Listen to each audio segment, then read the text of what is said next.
Welcome to expert story. Subscribe பண்ணாதவங்க நம்ம சேனலை சப்ஸ்கிரைப் பண்ணிக்கோங்க. வாங்க கதைக்குள்ள போகலாம். ஒரு அழகான காட்டுக்குள்ள எல்லா பறவைகளும் சந்தோஷமா வாழ்ந்து வந்தாங்க. அதே காட்டில் ரோசி குருவியும் அதன் குழந்தையும் வாழ்ந்து வந்தாங்க. ஒரு நாள் அந்த காட்டில் நல்ல மழை பெய்ய ஆரம்பிச்சது. அம்மா, எனக்கு ரொம்ப பசிக்குதுமா. சரிடா செல்லம், நீ வீட்டில் பத்திரமா இரு. அம்மா உணவு தேடி உனக்காக கொண்டு வரேன், சரியா? அப்படின்னு சொல்லிட்டு ரோசி குருவி உணவு தேடுறதுக்காக போச்சு. போன கொஞ்ச நேரத்திலே ஒரு ஆப்பிள் பழத்தை கொண்டு வந்து குருவிக்கிட்ட கொடுத்துச்சு. என் செல்லமே, நீ இந்த ஆப்பிளை சாப்பிட்டுக்கிட்டு இரு. நான் சக்கு அக்கா வீட்டில் போய் கொஞ்சம் விறகு வாங்கிட்டு வரேன். ரோசி குருவி அப்படி சொல்லிட்டு போனதும் ரோசி குருவி வீட்டுக்கு ராணிக்காகவும் வந்தது. ஏய் குருவி, இந்த பழம் எனக்கு வேண்டும். நான் என் குழந்தைக்காக இந்த பழத்தை எடுத்துட்டு போறேன். ஆண்டி, இது என்னோட பழம், நீங்க ஏன் அதை எடுத்து போறீங்க? என்னை பற்றி உனக்கு தெரியுமா? இந்த காட்டில் என்னை பற்றி கேட்டுப்பாரு. நான் தான் ராணிக்காகும். இந்த சாப்பாடு எனக்கு தான். இந்த பழத்தை நான் எடுத்துட்டு போகிறேன். உங்கள் அம்மாவை வந்து இதை சொன்ன நான் உன்னை கொன்றுவேன். அப்படின்னு சொல்லிட்டு ராணிக்காகவும் அந்த ஆப்பிள் பழத்தை எடுத்துக்கிட்டு அந்த இடத்துல இருந்து பறந்து போச்சு. சக்கு அக்கா வீட்டுக்கு போன ரோசி குருவி, இந்த ரோசி, என்கிட்ட கொஞ்சம் விறகு தான் இருக்கு, அதை நீ எடுத்துக்கோ. சரி அக்கா, என் குழந்தை அங்க தனியா இருப்பா, நான் போறேன் வீட்டுக்கு. அப்படின்னு சொல்லிட்டு ரோசி குருவி விறகை எடுத்துக்கிட்டு அதோட வீட்டுக்கு பறந்து வந்துச்சு. என் செல்லம் ஏன் அழுகுது? அம்மா அம்மா, அந்த ராணி ஆண்டி வந்து என்னோட ஆப்பிள் பழத்தை எடுத்துட்டு போயிட்டாங்கம்மா. இதை உங்ககிட்ட சொன்னா என்னை கொன்றுவேன்னு சொன்னாங்கம்மா. சரிடா செல்லம், நீ அழாத. நான் போய் அந்த ராணி ஆண்டியை பார்த்து என்னன்னு பேசிட்டு வரேன்.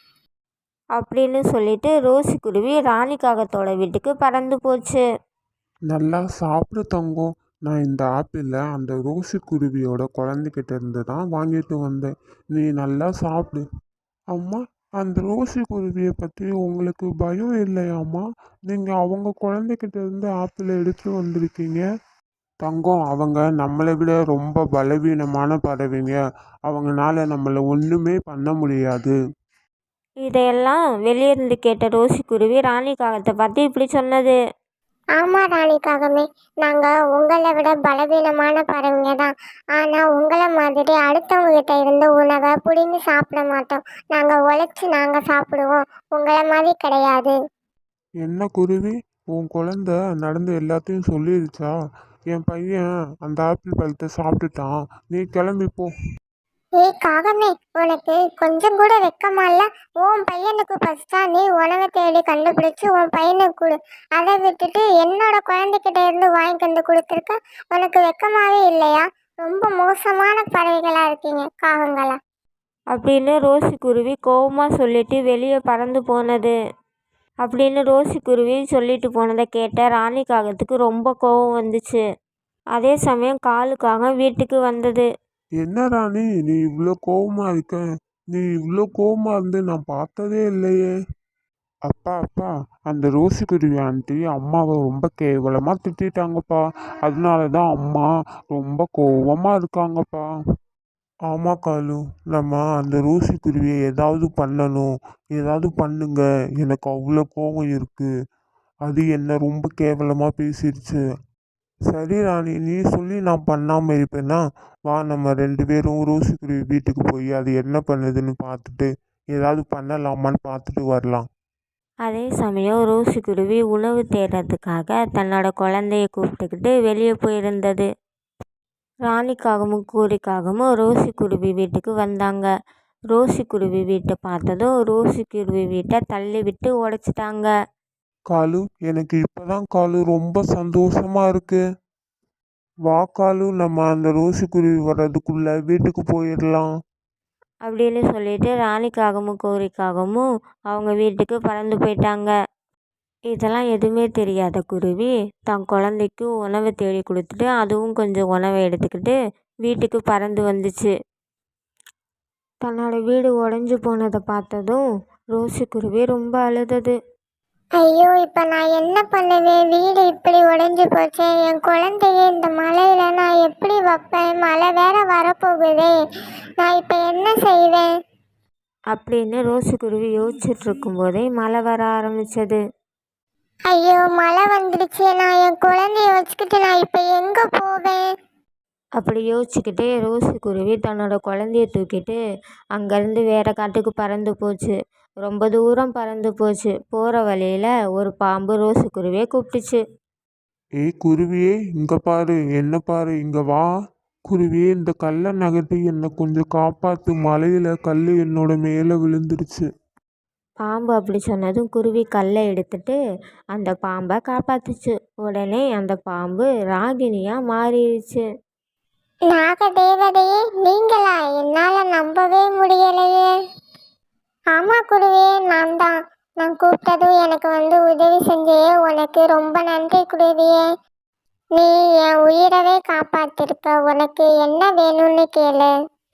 நாகதேவதையே, என்னோட வீடு இந்த மலையில விழுந்துடுச்சு. நாகதேவதையே, என் குழந்தைய பத்திரமா பார்த்துக்க. எனக்கு ஒரு வீடு வேணும் நாகதேவதையே.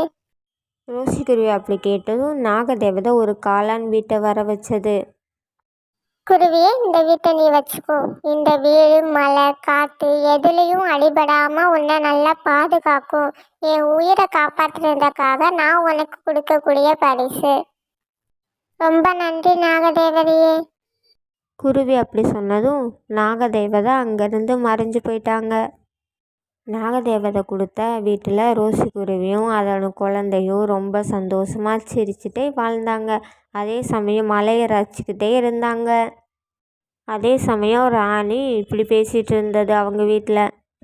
கோரி, நம்ம வீடு வேற இவ்வளோ ஆடுதே, இந்த மலைக்கு நம்ம வீடு தாங்குமா என்னன்னே தெரியலையே. நம்ம 3 பேரும் என்ன பண்ண போகிறோம்? வீடு வேற ஆடிட்டே இருக்கே. இன்னும் 2 காத்தலிசா வீடு கீழே விழுந்துரும் போல இருக்கே. ஆமா ராணி, நம்ம வீடு இந்த மலைக்கு தாங்காது போல் இருக்கே. இப்போ நம்ம என்ன செய்யறது? இருந்தது ஒரு வீடு தானே. ராணிக்காகவும் கோழிக்காகவும் அப்படி பேசிகிட்டு இருக்கும்போது வெளியே நல்ல மழை வர ஆரம்பிச்சது. மழை நேரம் நேரம் ஆக ஆக நல்ல மழை பெஞ்சிட்டே இருந்தது. உடனே ராகினியோட வீடு டமார்ந்து இடி இடிச்சோடனே கீழே விழுந்தது. அந்த வீடு ராணியோட குழந்தை மேலே விழுந்தது. ஐயோ கோரி, என் குழந்தைய காப்பாத்துங்க, என் குழந்தைய காப்பாத்துங்க. உடனே கோழி வேகமாக அந்த வீட்டை தள்ளி விட்டுட்டு ராணியோட குழந்தைய காப்பாத்திடுச்சு. இருந்தாலும் அது குழந்தைக்கு ரொம்ப அடிபட்டு இருந்தது.